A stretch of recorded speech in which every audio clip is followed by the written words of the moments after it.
നമ്മളെല്ലാവരും കണ്ടതാണ് ഇന്നലെ യൂത്ത് കോൺഗ്രസിന്റെ വനിതാ നേതാവെന്ന് പറയപ്പെടുന്ന ഷഹനാസ് രാഹുൽ മാങ്കൂട്ടത്തിനെതിരെ കണ്ടമാനം പൊട്ടിത്തെറിക്കുന്നത് കണ്ടിട്ടുണ്ടായിരുന്നു.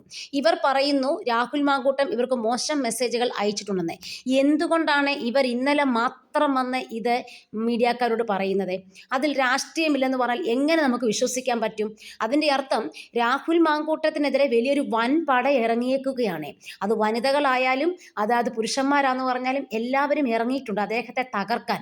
ഓക്കെ, അദ്ദേഹം മോശം മെസ്സേജുകൾ അയച്ചിട്ടുണ്ടെങ്കിൽ നിങ്ങൾ ഒരു പാർട്ടിയിൽ പ്രവർത്തിക്കുന്ന ആളാകുമ്പോൾ തീർച്ചയായിട്ടും ആ പാർട്ടിയിലെ ഏറ്റവും ഉന്നത നേതാവാണോ, അവിടെ ആരാണോ ഈ പ്രശ്നങ്ങൾ സോൾവ് ചെയ്യാനുള്ളത് അവരോട് പറഞ്ഞ് ഇതിനൊരു സൊല്യൂഷൻ കണ്ടെത്തുക.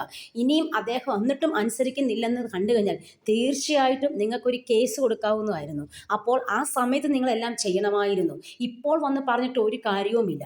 പിന്നെ നമുക്കൊരു സംഘടനയിൽ നിന്ന് യാതൊരു സപ്പോർട്ടും കിട്ടുന്നില്ല എന്ന് കണ്ടു കഴിഞ്ഞാൽ നമ്മൾ പിന്നെ ആ സംഘടനയിൽ കടിച്ചു തൂങ്ങി കിടക്കാൻ പാടില്ല. നമ്മൾ റിസൈൻ ചെയ്തു പോകണം. അവിടെയാണ് നമ്മുടെ മിടുക്ക്.